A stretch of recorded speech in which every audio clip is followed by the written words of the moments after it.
पिछली बार हमने देखा था कि कैसे देवों और दानवों की खोज के बीच युवा शनिदेव ने एक निर्दोष कौवे की चीख सुनकर अपनी पहली अग्नि परीक्षा की ओर कदम बढ़ाया था।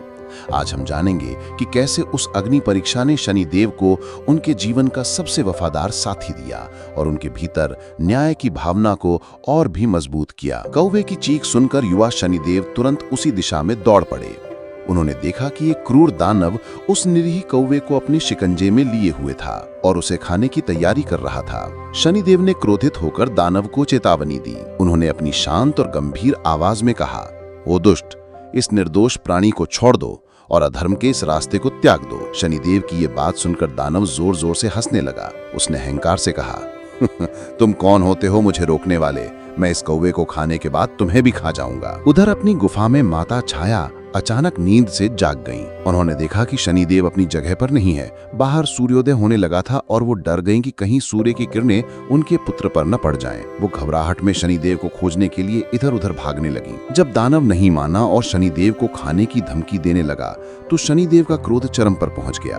अपनी शक्ति का उपयोग करते हुए उन्होंने उस दानव पर अपनी दृष्टि डाली। शनिदेव की शक्ति से वो दानव उसी क्षण भस्म हो गया। शनिदेव उस निर्दोष कौवे को मुक्त कर वापस लौटने लगे, लेकिन कौवा उनके पीछे पीछे उड़ने लगा। शनिदेव ने कौवे से कहा, अब तुम आजाद हो, अपने घर चले जाओ। ये सुनकर कौवे ने दुखी मन से कहा, मेरा कोई घर नहीं है, मैं काला और भद्दा हूँ, इसलिए मेरे अपने परिवार ने मुझे छोड़ दिया है। मेरा नाम काकोल है और मैं कहाँ जाऊँ? काकोल की बात सुनकर शनिदेव को अपने बचपन का तिरस्कार याद आ गया। वे समझ गए कि काकोल भी उन्हीं की तरह अकेला और तिरस्कृत है। जब सूर्योदय होने लगा तो शनिदेव को अपनी माता की कही बात याद आई और वो अंधेरे जंगल की ओर तेजी से भागने लगे।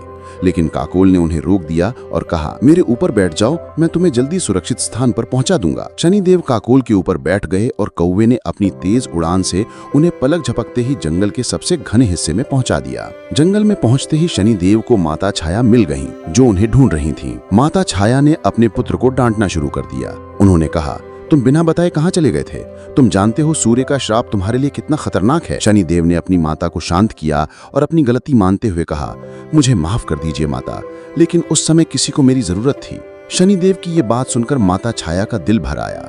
उन्होंने शनिदेव को सीने से लगा लिया और प्यार से समझाया, मेरे लाल, ये काम देवताओं का है, उन्हें इन सब से निपटना चाहिए। तुम इस तरह हर किसी के लिए अपनी जान जोखिम में नहीं डाल सकते। शनिदेव ने अपनी माता को आश्वस्त किया कि वो अब से उनकी बात मानेंगे, लेकिन उनके मन में उस दिन ये बात बैठ गई थी कि जहां भी अन्याय होगा वहां न्याय करने के लिए उन्हें आगे आना होगा। आपको क्या लगता है कि क्या शनिदेव का न्याय का ये रास्ता उनकी और उनकी माता के लिए और भी मुश्किलें लाएगा? हमें कमेंट करके जरूर बताएं। ऐसी ही और रहस्यमयी कहानियों के लिए हमारे चैनल को सब्सक्राइब करें और इस वीडियो को लाइक करें। मिलते हैं अगली वीडियो में।